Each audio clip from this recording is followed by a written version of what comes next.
In a single afternoon, in the year 216 BCE, one army killed more Roman soldiers than Rome had ever lost in one day before, or since. Weeks later, inside the Roman Senate, men stood up and said the one word Rome had sworn never to say out. Loud. Peace. That man wasn't a Roman. He was Carthage's greatest general, and almost nobody outside a history classroom knows his side of the, story. This is the story of Hannibal Barca, the Carthaginian commander who crossed an entire mountain range with war elephants to bring a war to Rome's own doorstep. Most versions of this story are told by the winners. This one leans into the side that almost won. According to the Greek historian Polybius, Hannibal told this story about himself much later in life to a foreign king weighing whether to trust him. He said that at 9 years old, his father Hamilcar took him to an altar in Carthage, laid his hand on the sacrifice, and made him swear an oath never to be a friend of Rome. Whether that memory was exactly true or a story Hannibal shaped to fit the man he'd become is something historians still argue about. What isn't in doubt is what he did with that hatred 25 years later. In 218 BCE, Hannibal marched out of Spain with somewhere around 40,000 men, thousands of cavalry horses, and dozens of war elephants. His target wasn't a border fort. It was Italy itself, reached not by sea, where Rome's navy waited, but straight through the Alps. The crossing took 16 brutal days. Cold avalanches and ambushes from mountain tribes tore his army apart before it ever saw a Roman soldier. By the time Hannibal reached the Italian side, he had lost roughly half the men he started with. He came down out of the mountains anyway. And Rome had no idea what was about to hit them. The disasters came fast. At the Trebia River, later that same year, Hannibal lured a Roman army into a freezing ambush and crushed it. The following spring, near Lake Trasimene, he did something even bolder. He hid his entire army along a fog-covered lakeshore and let the Romans march straight past him into a trap with no way out. A Roman consul died in the fighting. Some 15,000 of his men never left that shore. The defeat was so total that, according to Roman writers, the news didn't even reach the city properly. A praetor simply stood up in the forum and said plainly, "We have lost a great battle." Rome had now lost 3 armies in 3 years. Hannibal wasn't finished. On August 2nd, 216 BCE, near a small town called Cannae, Hannibal faced a Roman army built to crush him through sheer numbers, somewhere around 80,000 men. He let his center line bend backward slowly, almost like it was breaking. The Romans pushed forward into the gap, confident, certain they were winning. Then Hannibal's flanks closed around them from both sides, and his cavalry sealed the back. By the end of that single afternoon, tens of thousands of Roman soldiers were dead.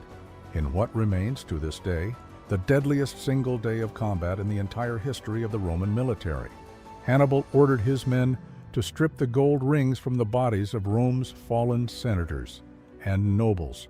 Ancient sources say he sent 3 bushels of them back to Carthage, poured out across the floor of the Carthaginian Senate as proof of what had happened. This is where the story stops being about Hannibal for a moment and becomes about Rome. Some Roman senators, in the panic after Cannae, quietly argued for negotiating. A few even suggested giving up Sicily and Sardinia to end the war. Hannibal sent his own officer, a man named Carthage, to open peace talks and offer Rome a chance to ransom 10,000 captured soldiers. The Senate voted the proposal down. They refused to receive Hannibal's envoy at all. They refused to ransom their own captured men, and they passed a rule that, for a while, the word peace simply could not be spoken in public. Meanwhile, in a nearby town, a group of young Roman nobles quietly discussed fleeing Italy altogether and hiring themselves out as mercenaries elsewhere. According to Livy, a young officer named Scipio burst into the room, drew his sword, and forced every one of them to swear an oath never to abandon Rome. Some historians doubt that scene happened exactly as written, but that same young man's name was about to matter a great deal more. Here's the part almost nobody expects. Hannibal never took Rome.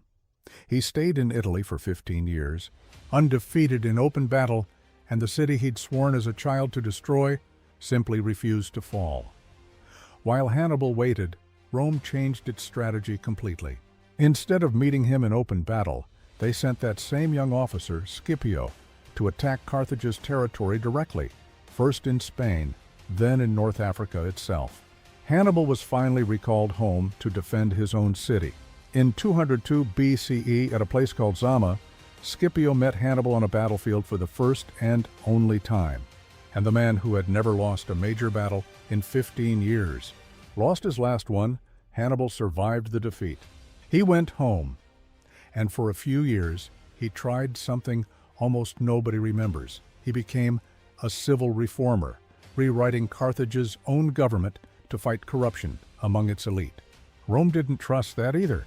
Under pressure from Roman diplomats, Hannibal was forced into exile, moving from royal court to royal court for over a decade.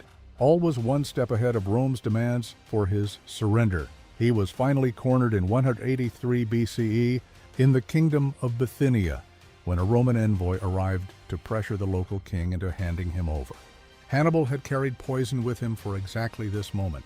According to Livy, his last words were something close to this: "Let us relieve the Romans of the anxiety they've felt for so long, since they can't seem to wait for an old man to die naturally." He died that year, and in a detail almost too strange to be coincidence. So did Scipio, the man who finally beat him. Different countries, different causes, the same year, 183 BCE. The general who almost broke Rome and the general who stopped him, gone within months of each other. So which moment actually decided this war? The disaster at Cannae, when Rome came closer to giving up than at any other point in its history, or the years afterward, when Hannibal held Italy in his hand and simply never took the last step. If you think Hannibal's real failure wasn't a battlefield at all, say why in the comments. And if this is the first time you've heard Rome's darkest chapter told from the other side, subscribe. This channel exists to keep digging up the histories written by the losers.